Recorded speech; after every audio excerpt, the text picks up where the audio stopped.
Hey y'all, welcome to Maverick Gunworks. Today I'm going to talk about a sweet shooting little pistol here from H&K called the Vp9. Heckler & Koch, I believe is the way you pronounce that. This gun is made in Germany, and we'll go over it a little bit and give you some idea of what it's like. Right. Start with, we double check with everything. We make sure we have in the magazine, we have an empty chamber. Alright, and one of the quick features I see about this is very similar to another gun I have made in Germany that has the ambidextrous magazine release kind of integrated into the shape of the trigger guard. I really like that. I mean, that's just personal preference, I'm sure. A lot of things are on handguns, but with this one, you don't have to switch the button from side to side if you want. If you have a left-handed shooter, your magazine release is just this tab on both sides of the trigger guard. So that works really well with your finger or your thumb. Works just as well. All right. And with this one also, we have replaceable back strap grip panels for the back of it. There are different sizes. I think there is 4 or maybe even 5 comes with the thing from the factory.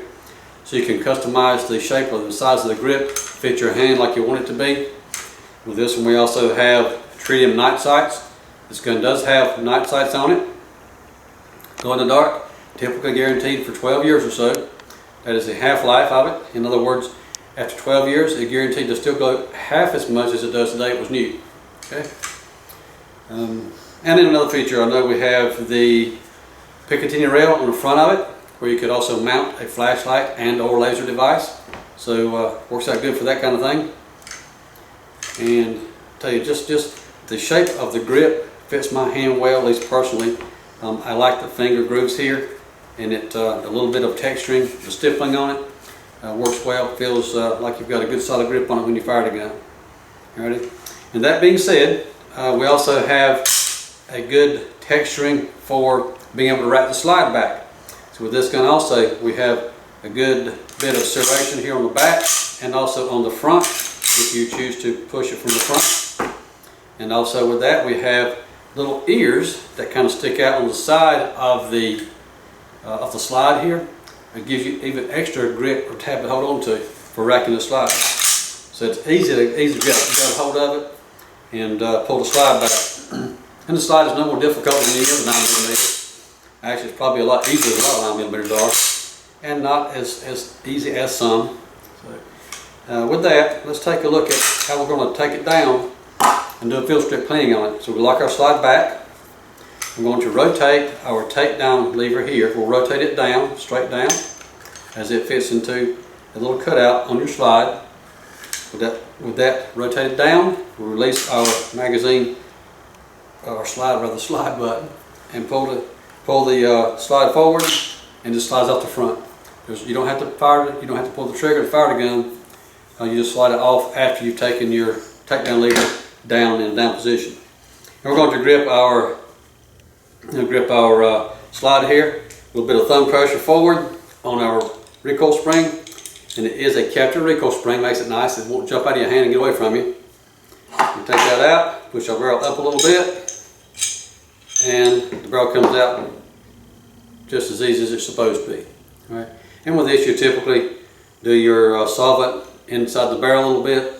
Let it soak around for 10 minutes or so. Come back with a good clean dry patch. If it's been a long time since you've cleaned it, or even extra dirty ammo, you may opt to leave the solvent in there and run a brass brush through it, or even a polymer plastic brush, dial-line brush, to help get a lot of cruddy chunks out of it.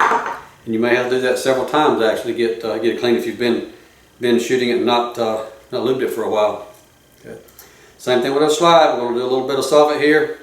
Pay close attention to, always on your semi-automatics, pay close attention to the face of the slide where the bolt closes, so that you don't have any crud built up behind the extractor to be able to grip the cartridge and pull it out.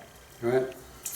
And with that, we got it cleaned up, a little bit of lube on the mating surfaces, and we'll stick our barrel back in, grip our slide, and push our recoil spring back in its notch on the bottom lug of the barrel.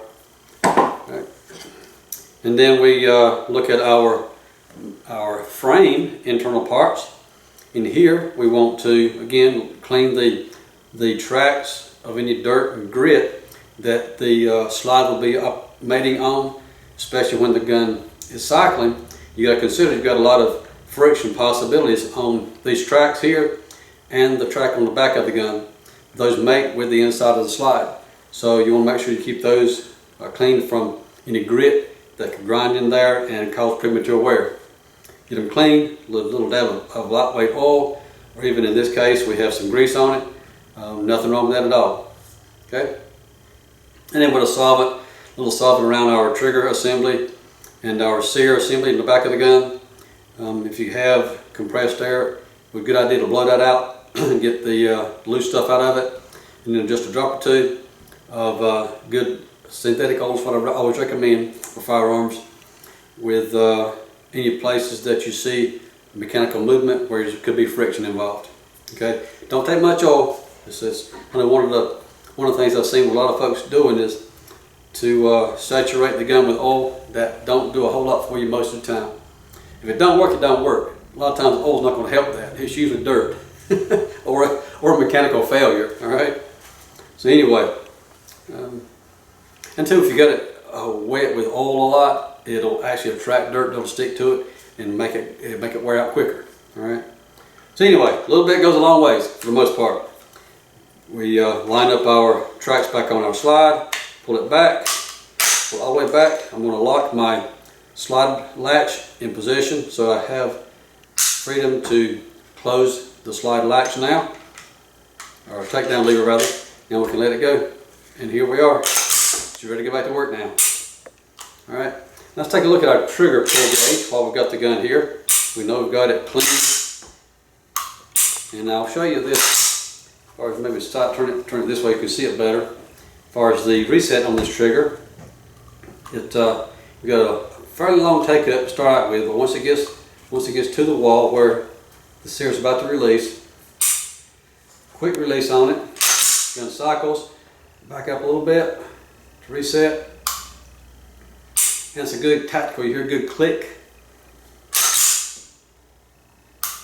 You know the gun's reset. We'll go to the range and give it a whirl here in a little bit with some live ammo and see what it feels like out there. So, get our trigger pull gauge here, mount it down solid on our table, and let's see what we have trigger brake wise. Slightly over 5 pounds, rather 5 1/4 right at it. So, and that's not bad for a tactical kind of firearm. If you were using this for competition, yeah, you might want to do something with it if that's available. They typically can always be smoothed out a little bit. But anyhow, there you go, guys. Let's take this out to the range and see what it feels like actually live fire with our H&K Vp9. Alrighty? Range with our little H&K Vp9 here. And what I've done is I've loaded the magazine. I've got 9 or 10 rounds in it or so. What I've done is mixed up several different brands of ammo. I've got some Winchester brass case, all 115 grain. But I've got Winchester here with brass case. I've got Winchester here with steel case. I've got Remington aluminum case, and is it Remington?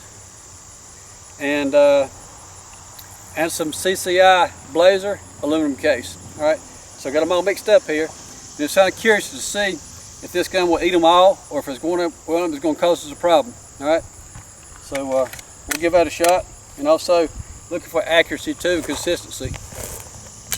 All right, so here we go.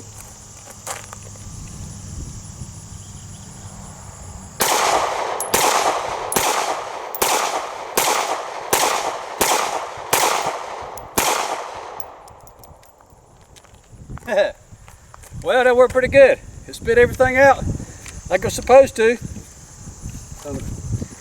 Actually cycled every one of them just fine. I didn't feel a difference in it. It didn't have any kind of hesitation at all. So that's pretty good. And maybe we can pan over to the target. See my lack of shooting ability, but we hit somewhat in the center of the target.